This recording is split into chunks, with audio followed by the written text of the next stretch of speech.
അൽഹംദുലില്ലാഹി റബ്ബിൽ ആലമീൻ അസ്സലാത്തു വസ്സലാമു അലാ അഷ്റഫിൽ മുർസലീൻ വഅലാ ആലിഹി വസ്ഹാബിഹി അജ്മഈൻ അമ്മാ ബഅദ്. ബഹുമാനാദരവുകൾ നിറഞ്ഞ പ്രിയമുള്ള സഹോദരങ്ങളെ, ഇതുപോലൊരു വീഡിയോ ചെയ്യാനുള്ള കാരണം മനസ്സിന് വല്ലാതെ വേദന തോന്നുന്ന, വല്ലാത്ത സങ്കടം തോന്നുന്ന ഒരു വാർത്ത നമ്മളിപ്പോൾ ഇന്നലെയൊക്കെയായി നമ്മൾ അറിഞ്ഞുകൊണ്ടിരിക്കുകയാണ്. അല്ലാഹു സുബ്ഹാനഹു വ തആല നമുക്ക് ഏറ്റവും നല്ല അനുഗ്രഹമായി തരുന്ന, നമ്മുടെ ജീവനായി നമ്മൾ കാണുന്ന ഒന്നാണ് നമ്മുടെ പ്രിയപ്പെട്ട കുരുന്നു മക്കളെന്ന് പറയുന്നത്. മക്കളില്ലാത്തവർക്കാണ് അതിൻ്റെ വേദനകളും അതിൻ്റെ സങ്കടങ്ങളും ആവലാതികളൊക്കെ അറിയുള്ളൂ. ഇന്നും വിവാഹം കഴിഞ്ഞിട്ട് 40-50 കൊല്ലമായിട്ട് പോലും മക്കളില്ലാതെ ഒറ്റയ്ക്ക് കഴിയുന്ന ഒരുപാട് ആളുകളുണ്ട്. എന്നാൽ ഈ തൊട്ടടുത്തായി നമ്മൾ കേട്ടുകൊണ്ടിരിക്കുന്നത് 1.5 വയസ്സുള്ള ഒരു പൊന്നുമോനെ വളരെയേറെ മൃഗീയമായി കൊലപ്പെടുത്തിയ ഒരു വാർത്ത. ആ കുട്ടിയെ കാണുമ്പോൾ തന്നെ, ആ കുഞ്ഞിനെ കാണുമ്പോൾ തന്നെ അറിയാതെ കണ്ണ് നിറഞ്ഞു പോകുന്നുണ്ട്. കാരണം എന്താണ്? നമ്മുടെ വീടുകളിൽ നമുക്കുമുണ്ട് കുരുന്നുമക്കൾ. നമ്മുടെ വീടുകളിൽ, നമ്മുടെ വീടിൻ്റെ അകത്തളങ്ങളിൽ ഓടി നടക്കുന്ന, നമ്മളെ കാണുമ്പോൾ ചിരിക്കുന്ന, നമ്മളോട് അവർക്കറിയാവുന്ന ഭാഷയിൽ വർത്തമാനം പറയുന്ന കുരുന്നുമക്കൾ നമ്മുടെ ഓരോരുത്തരുടെ വീടുകളിലുമുണ്ട്. എന്നാൽ അമ്മ എന്ന് പോലും പറയാൻ പറ്റാത്തൊരു കോലം, നൊന്ത് പ്രസവിച്ച കുഞ്ഞിനെ അവിടെ നിന്ന് വല്ലാതെ അത്ഭുതപ്പെടുത്തുന്ന രീതിയിലുള്ള കൊല ചെയ്യാൻ വേണ്ടി കൂട്ടുനിൽക്കുന്ന ഒരമ്മ. അമ്മയെന്ന് പറയാൻ പറ്റൂല അവർക്ക്. അത്രയും ക്രൂരമായി ആ കുഞ്ഞിനോട് നൊമ്പരത്തിൻ്റെ, സങ്കടത്തിൻ്റെ വാക്കുകൾ കൊണ്ടുപോലും അവിടെ നിന്ന് പറഞ്ഞുകൊണ്ട് അതിനെ ഉപദ്രവിച്ചെങ്കിൽ, എൻ്റെ പ്രിയപ്പെട്ട സഹോദരങ്ങളെ, നമ്മളൊന്ന് ചിന്തിച്ചു നോക്കണം. എന്തോ ഒരവസ്ഥയാണ്, എന്തോ ഒരു സങ്കടമാണ്. 1.5 വയസ്സുള്ള കുരുന്നു മകൻ്റെ വേദന എത്രയുണ്ടാകും, അവൻ്റെ സങ്കടം എത്രയുണ്ടാകും. ആരോട് പറയും, എങ്ങനെ നിലവിളിക്കും? അതിന് പറ്റുമോ? ഇല്ല. എന്നാൽ ആ കുഞ്ഞിൻ്റെ 2 കൈകളും ഒടിഞ്ഞിട്ടുണ്ട്. കുഞ്ഞിൻ്റെ കാലിൻ്റെ പാദത്തിൻ്റെ അടിയിൽ വല്ലാത്ത മുറിവുകളുണ്ട്. ഇതൊക്കെ സൈക്കിളിൽ നിന്ന് വീണെന്നും അതുപോലെ മറിഞ്ഞു വീണെന്നൊക്കെ പല അഭിപ്രായങ്ങൾ പറഞ്ഞെങ്കിലും ഈ ഒരു കൊലയുമായി ബന്ധപ്പെട്ടുകൊണ്ട് നമുക്ക് നോക്കുമ്പോൾ നമുക്ക് മനസ്സിലാക്കാൻ പറ്റുന്നത്, ഇതിനു മുമ്പും ആ കുട്ടിയെ വല്ലാതെ മൃഗീയമായി ഉപദ്രവിച്ചു കൊണ്ടിരിക്കുന്നു എന്നുള്ളതാണ്. അവർക്ക് വേണ്ട എന്നുണ്ടെങ്കിൽ എത്രയോ കുട്ടികളെ നോക്കുന്ന സ്ഥലങ്ങളുണ്ട്, അവിടെ കൊടുത്തൂടെ? ആ കുഞ്ഞുമോൻ അവിടെ വളരൂലേ? അല്ലെങ്കിൽ മക്കളില്ലാതിരിക്കുന്ന എത്രയോ ആളുകളുണ്ട്. അതിൻ്റെ എല്ലാ പേപ്പേഴ്സും കാര്യങ്ങളൊക്കെ ശരിയായി കഴിഞ്ഞാൽ അവരാ കുഞ്ഞിനെ പൊന്നുപോലെ നോക്കൂല. എന്തിനു കൊന്നുകളഞ്ഞു? ആ പൊന്നുമകനോട് മാപ്പെന്നല്ലാതെ ഒന്നും തന്നെ നമുക്ക് പറയാൻ പറ്റുന്നില്ല. എൻ്റെ പ്രിയപ്പെട്ട മുഅ്മിനീങ്ങളോടും എൻ്റെ ശബ്ദം ശ്രവിക്കുന്ന സഹോദരങ്ങളോടും എനിക്ക് പറയാനുള്ളത്, ഒരുപാട് ഉമ്മമാരും അമ്മമാരും ഒരുപക്ഷെ നമ്മുടെ വീഡിയോ കാണുന്നുണ്ടാകും. ഇവളെ എങ്ങനെ അമ്മയെന്ന് വിളിക്കാൻ പറ്റും, അല്ലെങ്കിൽ ഇവളെ എങ്ങനെ സ്നേഹിച്ചെന്ന് പറയാൻ പറ്റുമില്ല. ആ കള്ളച്ചിരി മാത്രമായിരുന്നു അവളിലുണ്ടായിരുന്നത്. ആ കുട്ടിയോടൊരു സ്നേഹമുണ്ടായിരുന്നുവെങ്കിൽ അവൾ അതിന് ആ ഒരു കൊലയ്ക്ക് കൂട്ടുനിൽക്കില്ലായിരുന്നു.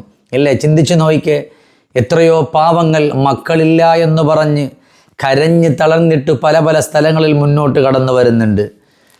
ഒരു കുട്ടിയെ കിട്ടാൻ വേണ്ടിയിട്ട് അവർ ആത്മാർത്ഥമായിട്ട് എല്ലാ കാര്യങ്ങളും ചെയ്യുന്നുണ്ട്. അള്ളാഹുവിലേക്ക് കരഞ്ഞു കലങ്ങുന്ന കണ്ണുകളോടെ ദുആ ചെയ്യുന്നുണ്ട്. ഹൈന്ദവരായ സഹോദരങ്ങളെ സംബന്ധിച്ചിടത്തോളം അവരവരാൽ കഴിയുന്ന അമ്പലങ്ങളിലും അതുപോലെ സ്ഥലങ്ങളിലുമൊക്കെ അവർ പോയി അവരുടെ പ്രാർത്ഥനകൾ അവർ ചെയ്യാറുണ്ട്. എന്തിന്? ഒരു കുഞ്ഞിക്കാലിന് വേണ്ടിയിട്ട്. പക്ഷേ ഇന്ന് കണ്ട ആ ഒരു വാർത്ത മനസ്സിനെ വല്ലാതെ പിടിച്ചു കുലുക്കുന്നതാണ്. എൻ്റെ പ്രിയപ്പെട്ട സഹോദരങ്ങളെ, എന്ത് അക്രമമാണിത്? ആ കുട്ടി എന്ത് ചെയ്തിട്ടാണ്? ഒന്നും അറിയാത്ത നിഷ്കളങ്കനായ പൊന്നുമോൻ. പല വീഡിയോകളും കണ്ടു. ആ കുട്ടിയുടെ ബോഡി കൊണ്ടുപോകുന്നത് കണ്ടു.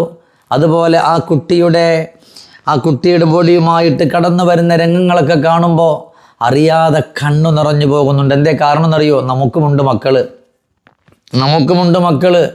നമ്മുടെ പ്രിയപ്പെട്ട മക്കളൊന്ന് കടന്നു പോയാൽ, ആ മക്കളൊന്ന് സങ്കടത്തിലായി പോയാൽ നമുക്കത് താങ്ങുവാനോ, നമുക്കത് സഹിക്കുവാനോ, നമുക്കത് ക്ഷമിക്കുവാനോ പറ്റില്ല.